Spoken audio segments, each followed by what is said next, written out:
Hello guys, welcome to my channel Desi Rang Alana संग। तो guys, आज फिर एक नई कहानी के साथ। कहानी है शापित रास्ता। कई बार गाइस हम लोग ऐसे ही अपनी धुन मस्ती में निकल पड़ते हैं अनजाने रास्तों पे। पर अनजाने रास्तों पे भी कुछ खतरे छुपे हुए होते हैं जो हम जानते ही नहीं हैं।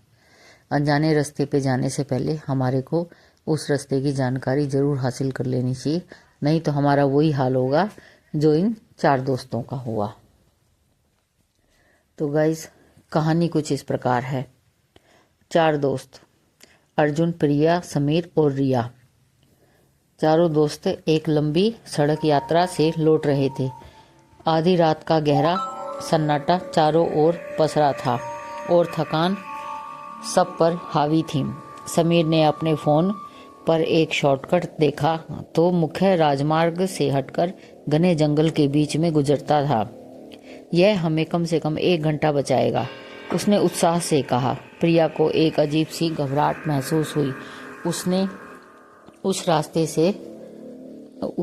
रास्ते के बारे में कुछ भयानक कहानियां सुनी थी, खासकर रात के समय। क्या यह सुरक्षित होगा? मैंने सुना है कि यह रास्ता शुभ नहीं है, उसने अपनी चिंता जताई। पर थकान और जल्द घर पहुंचने की चाहत में उसकी आवाज़ को दबा दिया। अर्जुन ने बिना किसी दूसरी सोच के गाड़ी उस सुनसान रास्ते की ओर मोड़ दी। गांव के लोग उस मार्ग को शापित रास्ता कहते थे। कई दशकों पहले एक प्रेमी जोड़े की कार का वहीं भीषण एक्सीडेंट हुआ था, जिससे दोनों की दर्दनाक मौत हो गई थी। स्थानीय कहानियों के अनुसार उनकी बेचैन आत्माएं आज भी इस रास्ते पर भटकती हैं, खासकर पूर्णिमा की रातों में राहगीरी से मदद मांगते हुए या उन्हें डराते हुए।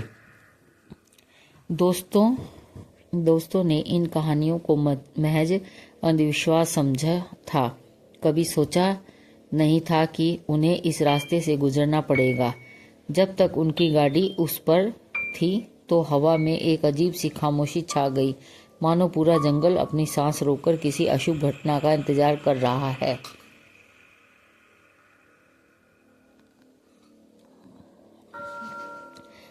जैसे ही उनकी कार उस सुनसान रास्ते पर आगे बढ़ी, एक बर्फीले ठंडी हवा कार के अंदर शीशों को चीरती हुई भीतर आ गई। अर्जुन ने हीटर चलाने की कोशिश करी, पर वह काम नहीं कर रहा था।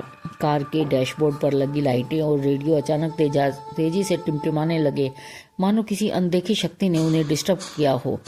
प्रिया के रोंगटे खड़े हो गए। उसने पीछे मुड़कर देखा, लेकिन गहरे अंधेरे में सिर्फ पेड़ों की काली परछाई थी। समीर ने अपने फोन में नेटवर्क चेक किया, पर वहां कोई सिग्नल नहीं था। रिया को लगा जैसे किसी ने उनके ठीक कान में फुसफुसाया हो, जबकि आसपास कोई नहीं था। यह सब उन्हें अंदर तक हिला रहा था। अचानक कार की हेडलाइट में एक धुंधली आकृति दिखाई दी। एक युवा महिला सड़क के बीच में खड़ी थी। उसका चेहरा उदास और बाल बिखरे हुए थे। अर्जुन ने घबराकर तेजी से स्टीयरिंग बाईं ओर मोड़ दिया और कार एक झटके के साथ सड़क के किनारे झाड़ियों से टकरा रुक गई। वे सब दहशत से कांप रहे थे। क्या था वो? रिया ने कांपती आवाज में पूछा। अर्जुन ने पीछे मुड़कर देखा, लेकिन वहां कोई नहीं था। सड़क पूरी तरह से खाली थी, जैसे वह आकृति कभी भी थी ही नहीं। प्रिया को लगा जैसे किसी बर्फीले ठंडे हाथ ने उसके कंधे को छुआ हो, जबकि उसके बगल में समीर बैठा था। उसकी सांसें तेज हो गई थीं। अर्जुन ने कार स्टार्ट करने की कोशिश की, लेकिन इंजन सिर्फ घुर घुर की आवाज कर रहा था, चालू नहीं हो रहा था। वे सब सचमुच उस भयानक जगह पर फंस गए थे। वहां जब घना अंधेरा और भीतर उनका बढ़ता हुआ डर। उन्होंने अपने फोन की टॉर्च जलाई, लेकिन वे भी रह रहकर टिमटिमा रही थी। अचानक दूर से एक दर्दनाक रोने की आवाज आई और फिर एक डरावनी हंसी सुनाई देने लगी, जो धीरे धीरे उनके पास आती जा रही थी। रिया ने अपने हाथ से अपना मुंह ढक लिया। प्रिया ने कार के शीशों में झांका। वहां उनकी ही परछाई के ठीक पीछे एक और धुंधली आकृति खड़ी थी। उसकी आंखें गहरे दर्द से भरी हुई थी। वह आकृति अब उसकी ओर बढ़ रही थी। डर के मारे उनके गले सूख गए थे। उन्होंने दरवाज़ा खोलकर बाहर निकलने की कोशिश करी, लेकिन सभी दरवाजे भीतर से जाम हो चुके थे। समीर ने अपनी पूरी ताकत लगाई और आखिरकार ड्राइवर की तरफ का दरवाज़ा एक चीख के साथ खुला। वे चारों बिना सोचे समझे बाहर भागे। उन्हें नहीं पता था कि वहाँ जाना है। उन्होंने सड़क पर दौड़ लगाना शुरू कर दिया। पीछे मुड़कर देखने की हिम्मत किसी में नहीं थी, लेकिन जितनी तेजी से वे दौड़ रहे थे उतनी ही तेजी से रोने और हंसने की आवाज़ें उनके ठीक पीछे आ रही थी। अचानक वही युवा महिला की आकृति उनके ठीक सामने प्रकट हुई। इस बार और भी स्पष्ट उनका चेहरा दर्द और क्रोध से विकृत था और उनकी लंबी ठंडी उंगलियों उन्हें अपनी ओर खींच रही थी। उसके दिल की धड़कनें इतनी तेज थी कि मानो वे अभी उसके सीने से बाहर निकल आएंगी। वे बेतहाशा चीखते हुए जंगल की ओर भागे, जबकि वह आकृति एक भयानक गति से उनके पीछे थी। तभी अर्जुन को अचानक अपनी कार की चाबी हाथ में महसूस हुई। उसने एक आखिरी उम्मीद के साथ दौड़कर कार का दरवाज़ा खोला और स्टार्टर घुमाया। एक चमत्कार की तरह इंजन गरज कर चालू हो गया।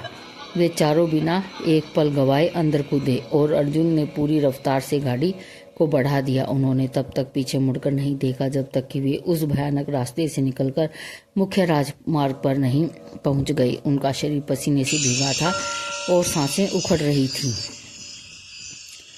वे उस रात सुरक्षित अपने घर पहुंच गए, पर उस शापित रास्ते का भयानक अनुभव हमेशा के लिए उनके जहन में एक गहरे जख्म की तरह रह गया। उन्होंने उस भयानक रात के बारे में कभी किसी से खुलकर बात नहीं की, लेकिन हर बार जब वे एक दूसरे की आंखों में देखते तो उस रात का अनकहा डर साफ दिखाई देता। उस दिन के बाद उन्होंने कभी भी कोई शॉर्टकट नहीं लिया, खासकर देर रात को। शापित रास्ता उनके लिए एक सिर्फ अब कहानी नहीं था, बल्कि एक रोंगटे खड़े कर देने वाली हकीकत बन गया था, जो उन्होंने आज भी रात के अंधेरे में परेशान करती है। कहते हैं उस रास्ते पर आज भी उस भटकती आत्मा की पदचाप सुनाई देती हैं।